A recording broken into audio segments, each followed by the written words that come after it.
Welcome back to my channel. Welcome back. Today I'll be just showing you guys some affordable sewing supplies for beginners. So without further ado, let's get into the video. So for the most affordable things like my threads, the different like zippers, elastic, all of that good stuff, I get it from a dollar plus store. Now you'll see in the blog what they have. They usually carry way more stuff, but that time it was like, you know, just a little bit of stuff, but it's still a good amount of stuff that a beginner can start with, and you know, you're not spending like a whole lot of money. I also got this from the Dollar Tree. It was just for, and I actually got this today, it's just for $1.99, honey. $1.99. So let's get into the video.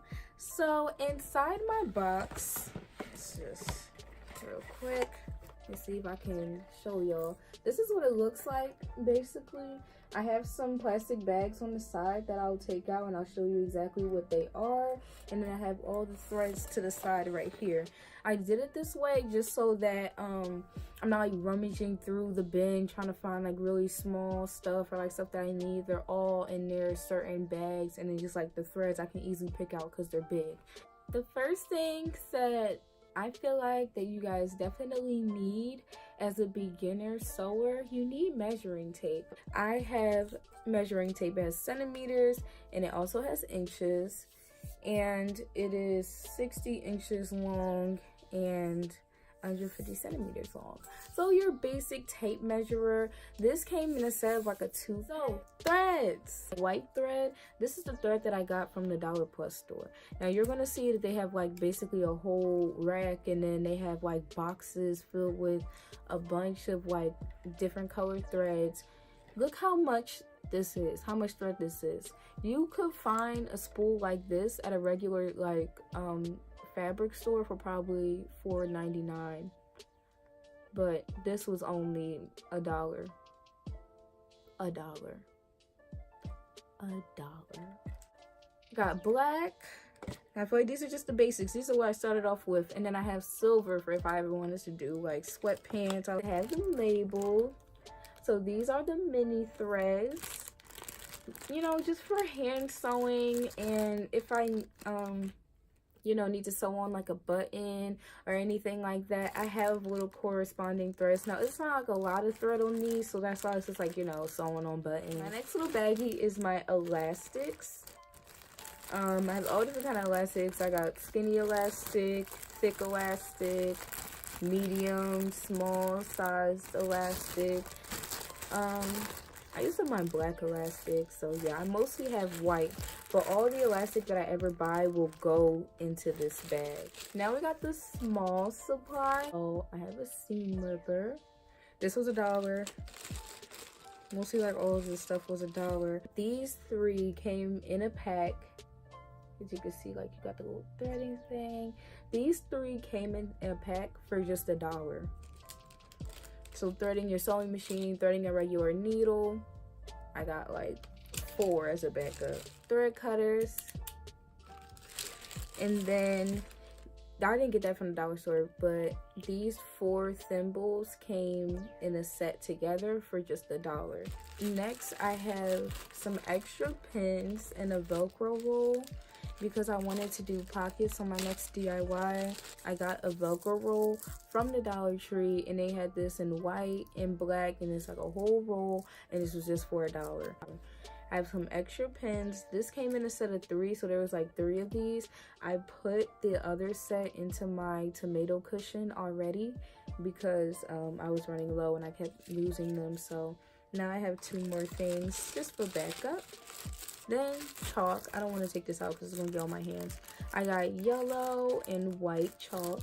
And last but not least, I have my zippers. I have like mostly neutral zippers, and these are all from the dollar store. They're plastic and they don't separate. The only ones that aren't plastic are like these metal ones right here. Like I have one beige and gold one. Like yeah, but all the rest of these are all plastic. for $1, and you get a set of three of them. And they also have the invisible zippers. The next thing that you need as a beginner sewer, a rotary cutter, because this can help with getting in those corners that your scissors cannot reach. I have to clean this out because I got like a lot of debris and shit in it, like fabric from my other projects. Some tailoring scissors. I say tailoring scissors because cutting through fabric is really thick, so you need a good pair of scissors that's gonna like cut it through for you. Another thing that you need is paper cutting scissors, because, well, if you really are starting from scratch and like teaching yourself how to sew and you want to know how to do patterns too, so you're not really like buying store patterns, these are from Scotch. It's titanium non-stick. These are perfect. Like, they just glide through my paper. Next is my handy dandy pattern paper. Now this is a tripod holder that I got from a mannequin stand that I ordered like when I was going to cosmetology school, and I had my little mannequin stand. Yeah, it came with a case, but now this is where I keep my pattern paper. Recycle. It's honestly medical paper, like, you know, that paper that they lay down before you lay back onto the thing and you get your checkup. Yeah, it's that paper, because it was the cheapest for me at the time. But I mean, see, I have so much left, and you know, I kept so many patterns and made patterns with this, so I mean, why not keep using it? Like, this is what I have. And then now I got it in a nice little carry bag. It's gonna be really easy for me to move. So yeah. Another thing that I feel like that beginner sewers should definitely have, if you don't have a flat surface, like I live in a closet, so I don't have enough space to lay out my fabric and, you know, sit on the floor. Like, no, I don't have space for that. So I have to put it on my bed. And my bed, of course, is soft. A cutting board.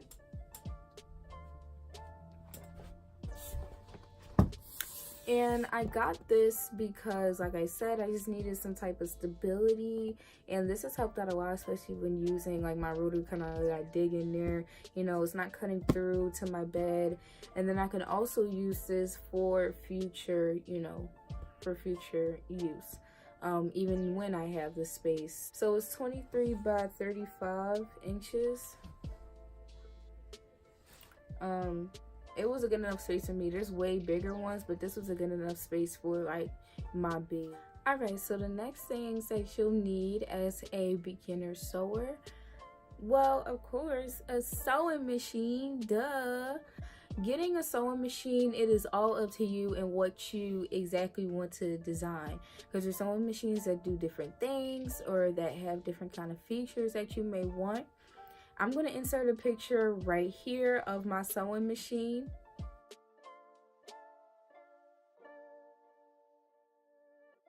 So I got that sewing machine from Walmart. It also came with a small little baggie that has different kind of presser foots, like zipper foot, you have the buttonhole foot.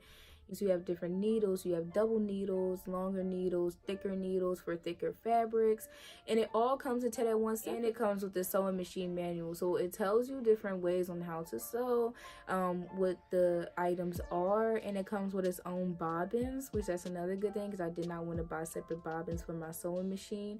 So I would definitely say check it out, because so far it's been like a real pleasure. For a while, when I started teaching myself how to sew, I wasn't using this particular item. I was just doing it flat on my cutting board, and I'll go in between like back and forth, but I really wanted to start experimenting with different draping techniques and getting familiar with it, because I brought muslin before, but I haven't had a chance to use it because I made a lot of stretch stuff, and of course muslin doesn't stretch.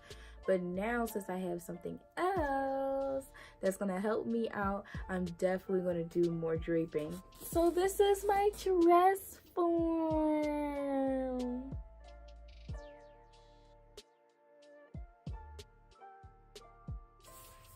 this is my Dritz Sew You form. I was thinking about doing a unboxing of it, but I felt like that there were so many unboxings already that I wanted to see a video. Well, I wanted to make a video of somebody actually reviewing it and like saying like, oh, okay, here's the pros and cons of, you know, working with this, because I didn't find that. So but it's like I still want to take a chance on it because I felt like this was going to be a definite good investment. So this dress form is adjustable. So as a pin cushion at the top. So as we go lower, she has a dial right at her bust, and you push in this little white dial and it can open up the bust right here. You can open it up as wide as you can. And then when I turn it, as you see, there's one by the, like right under the armpit, and this is what opens up like the shoulders. This right here will open up your waist some more. It'll open it up outwards. I have to. So yeah, then this bottom one opens up too, so that you can match it up with this top one. And that's just like widening and opening the hips if you have like, you know, a badonki in the back. But yeah. And just to put it back, you just wind it up. I would say take it a step at a time. Like turn all the dials like once all around, and then go back to see if you want to open it up some more. Even though it takes a process, like still. And it also has this little crotch right here, so you can really draft some pants on here because the crotch is available to you. So I thought that that was really cool. Alright, you guys, so that's it for today's video. I really hope that this helped out anybody who does want to get into sewing just like me, and you know, who doesn't have the money to go to, you know, fashion school, because I know that I didn't, so I had to teach myself. But it is a fun process along the way, like getting all the stuff and then actually using it, knowing how to use it. It's really amazing. If y'all want a more in-depth video on the Brother sewing machine, I would be happy to show you, and I'll show you all the pieces, like some of the pages from the manual, and just giving an overall review on the sewing machine. So thank you guys so much for watching. I really hope that you like, comment, subscribe, and share this with your friends or anyone that you know that wants to get into fashion. I'll see you guys next time in the blog that I will be posting up later this week. So I'll see you guys then. Bye.